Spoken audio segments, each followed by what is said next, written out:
Broken Arrow and Tarpon Springs make their Bands of America competitive debut. Multiple Texas 6A powerhouses meet in Duncanville. The Indiana State School Music Association Open Class A semi-states take place. And Texas Classes 1A, 3A, and 5A compete for the chance to perform at State Marching Contest in San Antonio, Texas.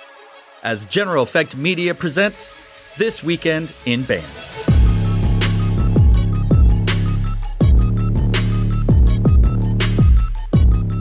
Welcome to This Weekend in Band, the show where we take a look at what's happening this weekend in band. I'm Daniel Montoya Jr. for General Effect Media, and we fully realize that competition has already begun at the two-day regional taking place in St. Louis, Missouri. Be that as it may, there are a lot more contests taking place on Saturday, so as far as we're concerned, we're right on schedule. If at any point during this episode you like what you see, you like what you hear, be sure to give us a thumbs up, maybe subscribe to the channel and click that notification bell so you know when we drop the latest episode of This Week in Band, the recap, or the marching band playoff bracket. Let's get to it. Starting off in Duncanville, Texas, we have the 30th annual Duncanville Marching Invitational. Now, this show did not take place in 2023. It was canceled. So the last results we have are from, well, the last year they held this contest, which was 2022. And if we look at the bands that are participating in this show, we have multiple state qualifying, multiple regional qualifying. It's a pretty stacked contest for not being a Bands of America. But as we have discussed with the Texas Marching Classic and as takes place all around the country, not only BOAs have the best bands that compete, there are just so many great bands everywhere. You might end up at a backyard contest that is every bit, if not more, competitive than a BOA.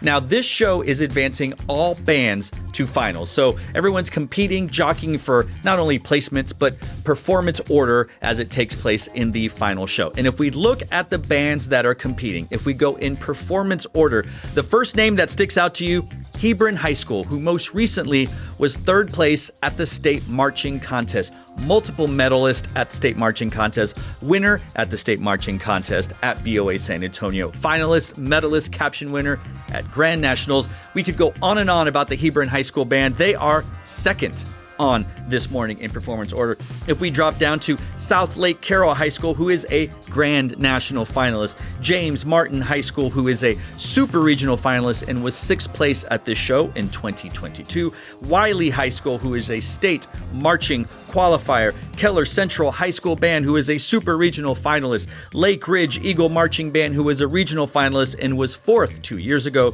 Plano East Super Regional finalist, fifth 2 years ago, Keller High School Grand National finalist, second 2 years ago, Waxahachie State Marching Contest finalist, who was third 2 years ago, and then closing the show, Canyon High School, a state marching contest finalist. They swept 4A 2 years ago, and according to our notes, they are one of only two 4As participating in this contest. Ranchview High School, who opens this show, will be participating in prelims only. So it's a pretty stacked contest, top to bottom, taking place again in Duncanville, Texas, which is outside of DFW.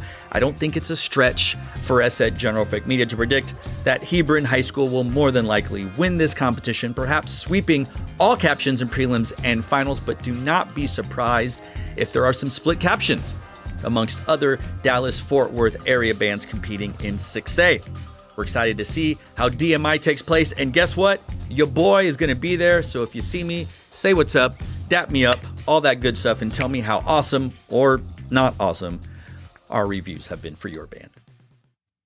We move up to the great state of Indiana for ISSMA, the Indiana State School Music Association, where their open Class A semi-states are taking place. And this was sent to us from what I assume is, or who I assume is, an Indiana native, an ISSMA expert. They sent me a few notes for non-Indiana folks, and maybe for Indiana folks. Schools are classified in A, B, C, D by school size, with A being the largest and D being the smallest. Then you can decide to participate in which circuit they want. Open class is the most competitive and unrestricted, and I believe they have something else, but this is open class semi-state. I believe it's similar to maybe like festival, versus competitive, maybe festival, you just get a rating and it's like, yay, perhaps. And then open is very similar to what we know at BOA, similar to UIL and other state circuits out there. So A, B, C, D, A being the biggest, D being the smallest, very similar to 6A, 5A, 4A, 3A if you are in Texas. Is there a 7A in Oklahoma? Perhaps.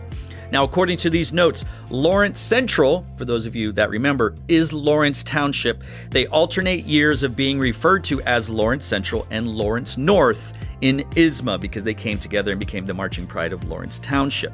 The same is true of Columbus Each. That band is the sound and spirit of Columbus. They alternate between being referred to as Columbus East and Columbus North. Now, we move on, and we will not be able to share a recap other than just results. ISSMA is very tight-lipped. They keep their results close to the chest, close to the vest, depending on how you pronounce that saying. So we're going to talk about it as best we can. If we look at this, I highlighted the names of bands that we are familiar with on a grand national scale here. We open up the contest with these groups: Brownsburg, Center Grove, Avon, Lawrence Central, and Carmel. That's your first block. All right, we then go into other bands that are known. We have Westfield, we have Noblesville, we have Fishers, the aforementioned Columbus East, Whiteland Community. That's block 2. Block 3, Hamilton Southeastern, Floyd Central, Penn, Franklin, Carroll. Yep, that's the third block. And the last block, Goshen, Ben Davis, Homestead, Castle, and Elkhart. You know, we talk a lot about the depth that is Texas band and the greatness that is Texas band, but Indiana is right there. Obviously a smaller state, so the number is smaller. I'd be curious of the percentages. Now, obviously Grand Nationals are held in Indianapolis, Indiana. For them, it's a day trip, much like San Antonio Super Regional is for the greater Central Texas area bands. Dayton, Ohio is a day trip for bands, groups in Ohio, all that stuff. But if somebody smarter than me was out there and putting percentages out there, I mean, Texas and Indiana have to be 1 and 2 in terms of depths in bands. Maybe with California, or Carolina, South Carolina. Look, we have a lot of great band in this country, and bigger the state, the more depth, the more bands. But it'll be interesting to see how these bands come out in ISSMA when it's all said and done. ISSMA, not exactly the most obvious future spectator, whatever they spectating, futuring of how things are going to go at BOA. For years, there were bands that would win ISSMA, and then they did not compete in BOA, or they won here. It didn't tell you how it was going to go in BOA or vice versa. So always interesting to see how ISSMA turns out, especially leading into Grand Nationals taking place in a few weeks. Also considering how we just had the Indianapolis Super Regional the weekend before. So exciting time in semi-state. We still have state to get to, but still the results are fun. We get to see how it all locks up, and we get to compare ISSMA to BOA, though only one of them will openly share their recaps. We'll gladly take it, if you can guarantee we're not going to get an angry email or get yelled at. Now, before we move to the New Jersey Regional Championship, if you would like to support General Effect Media by purchasing some of our swag, you can do so by going to our store. You'll find gem stuff. You'll find General Effect, the brand stuff. You'll find our latest drop-in design Saturdays for the bands. You'll find the gem logo. You'll find our Texcellence. You'll find our Come and Take It. You'll find all kinds of things. Go and support the brand, and if you see one of us in person, we might sign your shirt for you, if you'd like. It's still mid-'80s, late 80s, early 90s here in Texas, so we're not really thinking about long sleeves and hoodies and sweaters, but we do have them, so check those out. Now, if you would rather just give us money, if you'd rather donate to us, we will gladly take that at Ko-fi, K-O-F-I. You can donate it. All profits after administrative fees for donations and purchases at the store are shared with our content creators. We greatly appreciate it. It's a labor of love. It's a hobby. We lose more money than we make. Show your support. We'd greatly appreciate it. And now we get to the New Jersey Regional Championship at SHI Stadium, and I'm going to mispronounce it, Piscataway, New Jersey. Now, it looks like there are 1, 2, 3, 4, 5, 6, 7, 8, 9, 10, 11, 12, 13, 14 bands participating. Do all 14 advance to finals? I hope so, but I could be wrong. Who knows? Now, if we look at this, only 1, 2, 3, 4, 5 finalists are returning from last year. Bridgewater Raritan placed 11th last year. Unionville placed 2nd last year. Springford placed 8th last year. John P. Stevens placed 6th last year. And Downington West placed 3rd. We do have a new group coming to the competition that has fared fairly well at other Bands of America competitions. Cleveland High School out of North Carolina. And if we look at all of that, look who's returning, look at the momentum, look at the mojo. We think that the champion will come down to Unionville High School out of Pennsylvania, who placed second, and Cleveland High School, who, well, didn't attend this regional, was, I believe, at the Orlando regional last year. And when it's all said and done, we think Cleveland High School will be the champion of the New Jersey Regional Championship. We turn our attention to the Southeast for the Orlando Regional Championship, where Tarpon Springs will be making their debut. It's going to be a lot of fun. Now, I understand that they have had exhibition performances, and I think they did compete in an FMBC show, but this is what we would consider a national competition. It's a debut for all of the eyes. You can stream it. You don't have to have just been in Florida to watch it. And you have some returning groups from last year's regional. Stoneman Douglas placed third. Oakleaf placed 12th. Tarpon Springs won last year. Timber Creek out of Florida placed 4th. University High School placed 11th. And Harrison High School out of Georgia placed 5th. A band of note that is attending this regional all the way from the Golden State Vista. Murrieta, our Pacific representative in the marching band bracket, will be attending this regional. I believe they're probably already there, riding some rides and doing some fun things there in the second block. Playing at 12:30. Tarpon Springs will be playing at 2:15. I don't think it's crazy for us to predict that Tarpon Springs will be winning this show, more than likely sweeping all captions when it is all said and done. And we will be excited to see Tarpon Springs in competition against a rubric or with a rubric that we can then compare to other bands across the country. Some of us behind the scenes are very high on Tarpon Springs based on the videos we've been able to see, both published and unpublished and whatnot. It'll be exciting to see how Tarpon Springs fares, and we'll be exciting to see if they move in any way, shape, or form in our marching band bracket. Check back on Wednesday for that. That will be very exciting. They're not the only group that is making their Bands of America competitive debut. We'll talk about them soon. But first, if you like what we're doing here at General Effect Media, we do have a Substack. That's where we started. You can go subscribe and you will be notified of new articles, new opinions, new reviews, and of course, anytime we post a video on YouTube. It's your own way of making sure you know when any and all General Effect Media information content is released. We would greatly appreciate that. And if you're into the Instagram, you can go visit us at Instagram, where the younger, cooler, hipper people of General Effect Media are running it. Videos, stories, pictures, reels, interviews, all of those great things. Subscribe. That lets us know that you like what we're doing. And give us a comment. Send us a message. We'll respond. We're cool. We're hip. Do all of those things. I promise they're cooler and hipper than me. We turn our attention to the state of Arkansas for the Paragould Marching Invitational. The first group performs at 11. The last group performs at 7:59, not competitively, but it is an exhibition by Paragould. A long day of band. A long day. Now, in 2023, Munford won, but they are not returning. However, Cabot, who was the runner-up, is returning.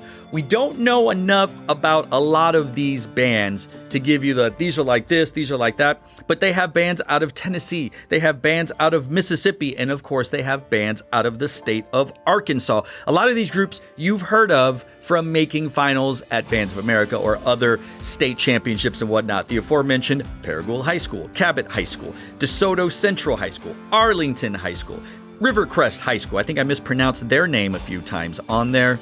And in years past, they have had other big names in Arkansas and the surrounding areas that have made finals, made class medals, won captions at BOAs, attend this contest. So it'll be fun and exciting to see how this contest turns out. They have A to AAA red division, and then 4A, 5A blue divisions, and then drum majors line up in performance order in uniform for a retreat. So we'll be excited to see how this turns out. Hopefully the person who sent us this schedule will also send us the results and maybe a little bit more information on the type of bands that attended, some history. We'll take it. We have a lot to research to do, but any and all info we'll gladly take so we can showcase your fine contest in your fine city in the fine state of Arkansas. Are you liking what we're saying? Have you not liked what we're saying? Do you have agreements, disagreements, comments, suggestions? Leave them in the comment section down below and let us know what you think about our predictions, our previews, our recaps, anything we have to say about band, or if you're certain bands out there, anything we don't say about your band. We'd love to hear it in the comment section. We'll engage if and when your comment invites engagement. We won't respond to things like, oh, that sucks. But we will watch wonderfully as other people talk in the comment section. Keep it simple. It's all about band. It's a lot of fun. We love band. That's why we do this. So let's talk about band in the comment section down below. And then we wrap up with the St. Louis Super Regional Championship taking place in St. Louis, Missouri. As we mentioned, they're already going right now because they started at 10:15 a.m. I don't know what time zone they're in. Are they in Freedom Time, which is Central? Or are they in non-Freedom Time, which is Eastern? Someone let me know in the comment section down below. Regardless, it's still going on, and it's going to be exciting because we see the BOA competitive debut of Broken Arrow High School. They are currently our Plains representative, though we may have made an error in last week's marching band bracket where we ranked another band in the Plains higher than Broken Arrow, which in essence would have meant that they should have been the representative from the Plains. Regardless, we're all going to see how it turns out this weekend as Broken Arrow makes their debut. Among other fun things that are taking place this weekend in St. Louis, St. Pius X High School is making their debut. This is their first year having a marching band with 12 wins. They're doing comments only, but they are opening up the contest. This is fantastic. Starting a new marching band. These performers get to walk into the dome, maybe stick around and eat some concessions, watch some great bands. Congratulations to that school for debuting their marching band. Hopefully they have a truly life-changing experience at BOA St. Louis. Now, if we go down and look at some of the groups that are participating, some of them were here last year, some of them are of note. We had Morton High School attending last year. They were 10th in finals. Lindbergh High School out of Missouri, they were 14th last year. Lincoln High School out of South Dakota were not here last year, if I remember correctly, if we're doing our correct notes. They are a band of note to watch. Rosemount High School out of Minnesota was 5th last year. O'Fallon Township, 2nd last year. Union High School out of Oklahoma, do not believe they were here last year. McNeil High School out of the great state of Texas, they were not here last year, first time under. They should do well. I think they'll make finals. Bentonville High School out of Arkansas was 4th last year. I think they'll do well. Blue Springs South out of Missouri, they were 12th last year in finals. Hernando out of Mississippi were 11th last year. They're back. Germantown out of Mississippi, they were 8th. They're back. Timber Creek out of Texas, not here last year. They'll do well. Broken Arrow High School, not here last year. They may do well. I'm not really sure. We'll see. Grain Valley High School out of Missouri. I'm not sure that they were there last year or if they made finals. Someone can correct me for Grain Valley or Lincoln or Union. Lakota West High School. Don't believe they were there last year. They should do well. Bentonville West, not Bentonville. Bentonville West made finals last year. They were 13th. And your returning champion, Blue Springs High School out of Missouri. They are returning back. Of 14 finalists last year, 10 are returning, but you add to the mix Broken Arrow, who is the perennial finalist, perennial champion at St. Louis. Now, correct me if I'm wrong, but the only reason they don't win St. Louis is because they're not there. When was the last time they went to St. Louis, competed, and didn't win? Let me know in the comment section down below. So we get to predict a champion. This is going to be interesting. This is going to be fun because I think your top 3 are going to come down to the Killer Bees in alphabetical order. Your top 3, according to the General Effect Media This Weekend in Band, Bentonville High School, Blue Springs High School, and Broken Arrow High School. We believe that is going to be the bands who make up the top 3 when it is all said and done. And guess what? That's the order that we are going to predict that they finish. A surprise win for the Bentonville Marching Band out of Arkansas after making a statement at BOA Prosper in Texas. If you watched any of our live coverage from Show Day, you can go back and rewatch it. We talk about it, I believe, at the end of the show, end of finals, end of prelims. But we talked about how Bentonville came in and took a music caption in Texas. How Bentonville put a little scare in some of our best bands here in Texas. To me, that speaks volumes about the production they have thus far and them doing their best to peak at the right time for BOA St. Louis, because I do not believe they're going to Grand Nationals. Perhaps there is an Arkansas championship. I cannot be certain, but I would imagine this is the date they have circled to peak at the right time. It is with that in mind that we say Bentonville is going to win the St. Louis Super Regional Championship. We predict that Blue Springs will finish 2nd, and then, more than likely, be the Plains representative in the marching band playoff bracket. And Broken Arrow places third place. Heresy, I know. I put it in the comment section down below. Am I out of my mind? Are we crazy? Do you disagree with the killer bees of the top 3 at St. Louis or anything else we said today on This Weekend in Band? Let us know in the comment section down below. We'd love to hear it. We will be back on Sunday with the recap. We will recap all of these contests, maybe more, but more than likely more, because we will recap the 1A, 3A, 5A groups that are advancing to state marching contests here in Texas. We are in Austin, Texas, the Vienna of North America. So, of course, we've got to show a little bit more love and bias to the great state of Texas. Regardless, that's what we have for you this weekend in band. Good luck to those Texas bands making the trip up to St. Louis, Missouri, McNeil High School, Timber Creek High School. Here's another hot take. McNeil High School will be the highest scoring Texas band at St. Louis. Top five. They take 14. Top 5. Let's see. Show me. Prove me right, McNeil Maverick Band. Prove me right. So I don't have to come back on Sunday and be proven wrong. But let me know in the comment section down below what you think about any of that in This Weekend in Band. And we'll see you back on Sunday for the recap.